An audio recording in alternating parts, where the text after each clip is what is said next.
분명 매주 소식을 전하지만 매주 또 새로운 소식이 터지고 있습니다. 급박하게 돌아가는 국제 이슈 나눠보겠습니다. 문희정 국제정치평론가 나오셨어요. 안녕하세요. 네, 안녕하십니까. 예, 일단 중동 얘기 다시 한번 해야 될 것 같아요. 지난 17일에 이스라엘군이 팔레스타인 무장정파 하마스의 최고 정치 지도자 야히야 신와르를 제거했다라고 밝혔습니다. 네타냐후는 비로소 가자 주민들이 하마스의 폭정에서 벗어날 기회가 왔다 이렇게 밝혔는데 지금 상황이 어떤지 네. 네타냐후가 원하는 대로 이게 흘러가고 있는지 좀 궁금해요. 네. 이게 사실은 신와르가 정치국장이거든요. 정식 명칭이 하마스의. 예. 근데 그 지난 7월 31일 날 왜 이스마일 하니에라고 하는 정치국장이 이란 한복판에서 폭살당하잖아요. 테헤란에서. 예. 그렇죠. 이스라엘에 의해서. 그리고 후임으로 이제 정치국장에 앉은 사람이 신와르였거든요. 예. 그런데 이게 되게 희한한 게 뭐냐면은 16일 날 이스라엘 군이 순찰 중에 하마스 대원 3명과 맞닥뜨려서 교전을 했는데 그 과정에서 3명이 다 사망을 했는데 확인을 해보니까 1명이 신와르였다. 요 얘기거든요. 근데 그 이전까지 이스라엘이 뭐라고 계속 얘기를 했냐면 신와르는 이스라엘 인질들을 방패 삼아서 30명 정도를 항상 데리고 다니고 항상 자기의 안위를 위해서 민간인들을 방패로 삼는 사람이다라고 굉장히 광고를 많이 했어요. 선전선동을. 도망 다니고 있다. 어디 그렇죠. 그런 식으로 얘기를 많이 했어요. 그렇습니다. 그리고 실제로 신와르의 사망 당시의 사진을 공개를 했습니다. 예. 이스라엘 측에서 공개를 했고요. 그다음에 그 영상 보셨죠? 마지막에 이스라엘 드론이 신와르라고 추정되는 사람을 비추니까 그 드론을 향해서 막대기를 던지는 모습까지도. 그러니까 이스라엘 입장에서는 생각지도 않게 신와르라는 거물을 제거를 했는데 문제는 뭐냐면 이스라엘은 이걸 엄청난 심리전으로 사용을 했어요. 도구로. 어떤 식이냐면 당신들이 그렇게 추종하던 수장의 뒷모습이 마지막 모습이 이렇게 초라했다. 우리는 당신들의 수장마저도 이런 식으로 제거할 수 있다. 이래도 우리에게 저항을 하겠느냐. 사실은 이런 의도로 엄청나게 많이 선전선동을 했습니다. 그런데 문제는 이게 오히려 역효과를 불러왔다는 거예요. 그렇군요. 이스라엘이 니들 말에 의하면은 늘 민간인들, 인질들 몇십 명을 방패막이로 데리고 다닌다며 아닌 거예요. 경호원도 없었어요. 심지어 마지막까지 다친 상태에서도 이스라엘 드론을 향해서 막대기를 던지는 모습이 저항의 상징이 돼버린 겁니다. 그래서 오히려 처음에는 이 상황 자체가 네타냐후한테 굉장히 유리하게 작용할 거라고 생각을 했던 것 같아요. 그래서 예. 네타냐후는 항복해라.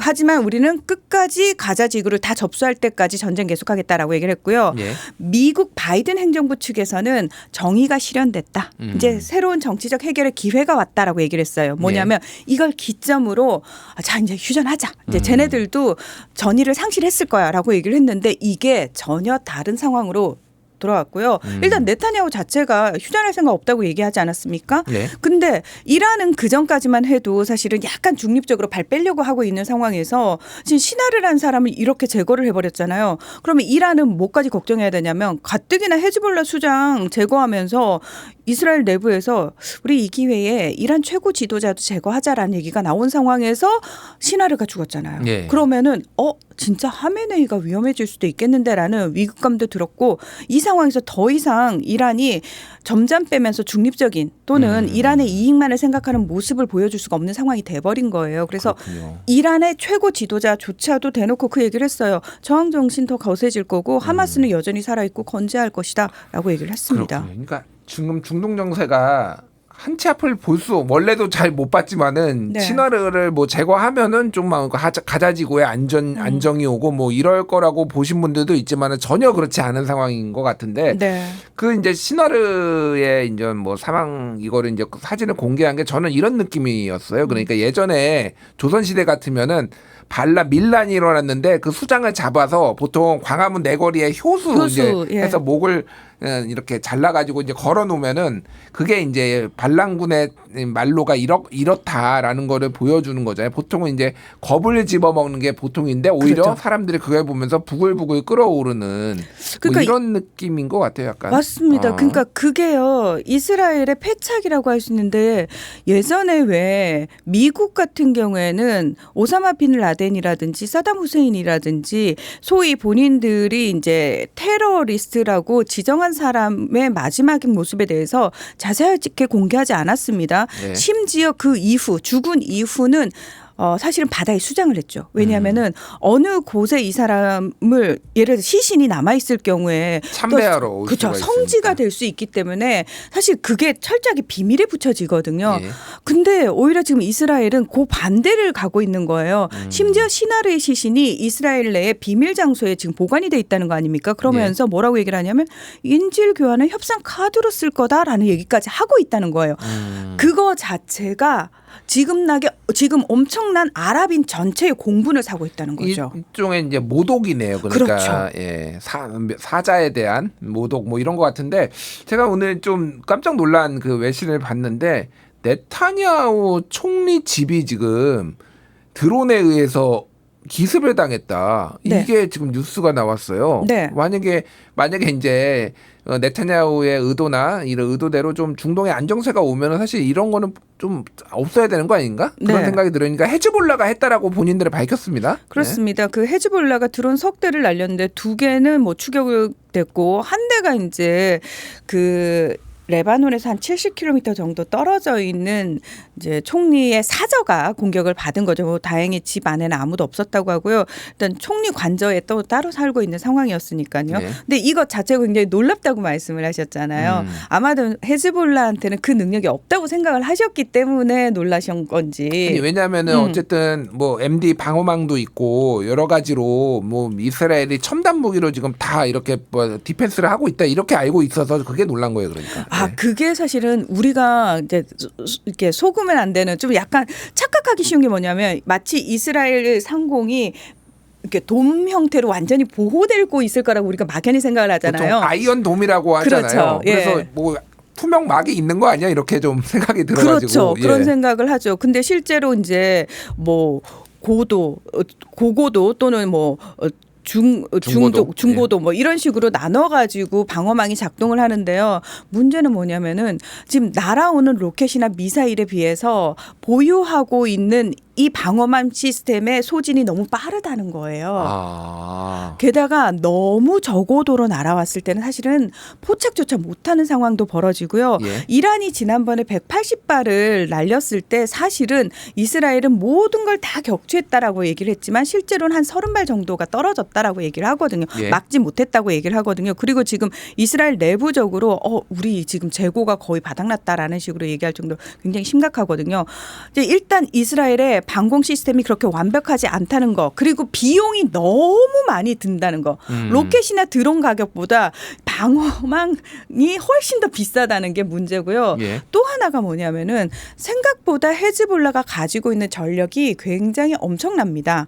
그래요? 제가 계속해서 그 말씀을 드렸을 거예요. 아직 헤즈볼라가 이스라엘에 대해서 전면적인 대응을 안 하고 있습니다라는 표현을 계속해서 쓰고 있거든요. 예. 이건 뭐냐면은 실제로 헤즈볼라가 전문가들은 얘네 최대 20만 기까지 미사일을 다 가지고 있어라고 얘기를 하거든요. 심지어 안반으로 된 터널 안에 굉장히 잘 숨겨져 있다라고 얘기를 하죠. 그래서 실질적으로 서방 세계가 알지 못하는 사이에 헤즈볼라 자체 전력이 어마무시하게 첨단화됐을 뿐만 아니라 정교해졌을 거다라는 얘기도 하고 있는데, 그러면은 헤즈볼라는 지금 아직까지도 거의 매일같이 이스라엘 군에 의해서 대규모 폭격을 당하고 있는 상황에서 왜 전면적으로 방어를 안 하느냐. 이거는 헤즈볼라 혼자 결정할 수 있는 문제가 아니기 때문입니다. 그러면 저항의 축 뭐 여기 이거와 관련이 있는 건가요? 그렇습니다. 결국은 이란과 얘기가 돼야 되는데 이란은 전면전으로 가고 싶어 하지 않고 이 전쟁에 끌려 들어가고 싶어 하지 않고 본인의 경제 어떤 위기를 해결하기 위해서 미국, 서방 국가와 계속해서 대화를 하고 싶어 하거든요. 예. 근데 이 상황에서 헤즈볼라가 전면전에 나서버리게 되면은 결국은 이란도 끌려 들어갈 수밖에 없다. 그렇죠. 예. 그리고 헤즈볼라가 이렇게까지 공격을 하게 되면은 이스라엘이 헤즈볼라를 때리는 거에 대한 정당성, 명분이 계속해서 생겨버리는 거거든요. 그래서 어떤 의미에서는 그걸 조절시키고 있는 상황이라고 보시면 됩니다. 그렇군요. 이런 상황인데 어쨌든 화약고라는 표현이 항상 있었는데 지금 일촉즉발의 상황인 것 같아요. 안정되기보다는 오히려 지금 확전될 가능성을 배제할 수가 없는 것 같아요. 알겠습니다. 자, 다음 소식으로 넘어가겠습니다. 지난 22일 중국과 러시아를 주축으로 하는 브릭스 정상회의가 열렸는데 30개국 이상이 참석해 중동 정세, 통화 결제 시스템 등을 논의를 합니다. 푸틴과 시진핑 올해만 지금 세 번째 네. 만남을 갖는다고 하는데 이게 이제 어떤 얘기들이 오갈지 좀 궁금해요. 자, 일단 러시아 카잔에서 올해 브릭스 정상회의가 열리고요. 여기 대표적인 국가가 러시아, 중국, 인도, 브라질 그리고 남아프리카 공화국입니다. 그리고 올 1월부터 새롭게 가입한 4개 회원국이 있습니다. 아랍에미리트, 이집트, 이란 그리고 에티오피아입니다. 예. 지금 총 33개 나라가 참석을 했고요. 6개 국제기구도 참석을 했고 심지어 유엔의 사무총장, 구테우스 사무총장도 여기에 참석을 했습니다. 그리고 22개 나라에서는 정상들이 참석을 했습니다. 한마디로 말해서 러시아의 푸틴이 전혀 고립되지 않았음을 그냥 보여주는 즉각적인 사례다라고 보시면 될 것 같아요. 자, 2022년 2월 24일에 러시아가 우크라이나를 침공하면서 미국을 주축으로 한 서방 국가가 제일 먼저 한 게 뭐냐면은 달러 중심의 국제 결제망에서 러시아를 쫓아냈잖아요. 예. 그러면서 이제 러시아 경제를 조이기 시작하면서 전쟁 자금 끊겠다, 러시아 숨통을 이런 식으로 죄게 되면은 러시아가 결국은 손들고 나올 수밖에 없을 것이다라고 예상을 쉽게 했었는데. 이게 문제가 생겼던 게 뭐냐면 예전 같았으면 미국이 일사불란하게 뭐 이렇게 하자 하면은 다 분위기가 그런 분위기였는데 더 이상 미국의 말에 그렇게 일사불란한 모습을 국제사회가 보이지 않았다는 거예요. 예. 특히나 인도 같은 나라는 이번에 그 전쟁을 통해 가지고 러시아로부터 싼 가격의 천연가스 원유를 엄청나게 수입을 하면서 경제 성장을 6% 이상한 나라거든요. 예. 어떤 의미에서 또 다른 의미로 전쟁의 수혜를 입은 나라란 그렇네요. 말이죠. 예. 근데 그러면서도 인도는 또 미국이나 서방 국가하고도 관계가 나쁘지 않습니다. 그러니까요. 예. 여기에서 지금 브릭스 정상회의에 참석한 나라들 사실은 대부분은 또 굉장히 서방 국가들하고 잘 지내는 나라들이잖아요. 그러니까. 그렇죠. 그러니까 이제는 냉전 체제가 아니라는 걸 다시 한번 보여주는 부분인데 예전에는 미국이 줄 수 있는 게 워낙 많았고 미국의 말을 듣지 않으면 오히려 그 페널티가 컸다라고 한다면 지금은 미국이 아니어도 러시아와 중국이 줄 수 있는 것들이 훨씬 많아졌고요. 그리고 미국의 페널티가 별로 영향력이 없다, 영향가가 없다라는 걸 지금 러시아를 알겠습니다. 통해서도 확인할 수 있는 거죠. 예, 마지막으로 시간이 많지 않은데 짧게 요거는 네. 여쭤볼게요. 지금 이제 북한이 러시아에 이제 파병했다 얘기가 네. 미국은 공식 확인은 안 하고 있고 조심스럽게 보지만은 이제 사실상 이제 뭐 오늘 우리 국정원에서도 다시 한번 확인을 해주고 지금 이동 중이다 그렇게 했는데 제가 궁금한 거는 중국은 이거는 어떻게 보고 있을지 이 북한과 러시아의 이 군사적 밀착 관계를 되게 궁금해요. 그게. 자, 중국은 기본적으로 지금 중국의 공식 입장은 뭐냐면요. 예. 중국의 속내는 내가 북중러로 묶이는 건 싫어요. 무슨 얘기냐면 예전처럼 미국의 반대편의 세력을 이끄는 우두머리로 낙인 찍히는 거 싫습니다. 예. 중국은 오로지 미국의 패권 자리를 차지하고 싶은 욕심이 있습니다. 다시 말해서 북한과 러시아 한 편 먹어가지고 무조건 미국을 공격하는 편에 있고 싶어 하지 않고요. 오히려 미국의 세력 을 본인이 장악해 들어가고 싶어하는 입장이기 때문에 예. 아마 러시아와 북한의 밀착에 대해서 중국 입장에서는 탐탁지 않으면서도 굳이 그거에 대해서 깊이 있게 들어가서 뭔가를 개입할 수 있는 상황은 아닙니다. 그렇군요. 네, 그래서 제가 봤을 때는 지금 이제 러시아와 중국의 속내는 달라요. 따로 또같이라고 하죠. 러시아 입장에서는 반미 세력의 선봉장이 되고 싶지만 중국은 아니라는 겁니다. 알겠습니다. 여기까지 이야기 듣겠습니다. 지금까지 문희정 국제정치 평론가였습니다. 감사합니다. 네, 고맙습니다.